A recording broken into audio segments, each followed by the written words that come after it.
السلام عليكم ورحمة الله وبركاته. ازيكم يا حضرات، عاملين ايه؟ ومع حضراتكم فيديو جديد من قناتكم لفة في مصر.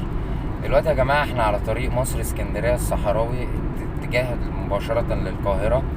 كنت حابب ان اوري لحضراتكم في شغل كتير جدا على الطريق في الحارة البطيئة، زي ما حضراتكم شايفين كده معايا، في لوادر وفي حفارات وفي عربيات نقل كتير جدا. الطريق بيبتدي يوسع بطول 160 كيلو متر، وطبعا شايفين كل النقل اللي طالع بره ده طالع بره على الطريق يا حضرات، عشان خاطر ان بيحصل تعديلات في الطريق الداخلي بتاعهم. لكن قدام الطريق طبعا مش كله كده، الطريق قدام بيرجع تاني بشكل طبيعي، بس لما اتعمل بقى بشكل ممتاز قوي. شايفين يا جماعه، بص التطويرات اهي، وبص المواسير، حاجات عمالين بيعملوها اهي.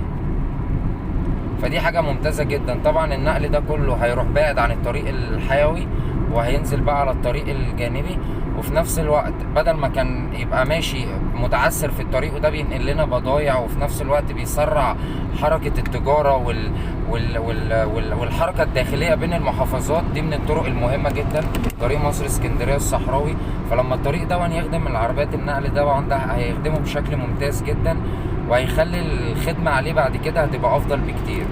تمام، هم ابتدوا شغل في الطريق، وان شاء الله يخلص على خير ومش هياخدوا وقت، عشان طبعا النقل دلوقتي طلع هنا في تحويلات ليهم، وبيرجعوا تاني لطريقهم. عشان الناس اللي هتيجي وتتكلم وتقول هو ليه النقل ماشي في نص الطريق، هو النقل واخد تحويلة للطريق الرئيسي وهيرجع تاني عشان في تعديل للطريق بطول 160 كيلو متر.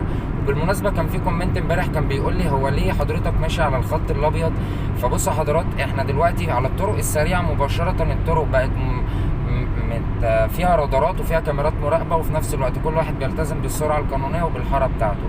تمام، الشغل على قدامكم اهو يا جماعة، الشغل اهو، في شغل انت فاهم على طريق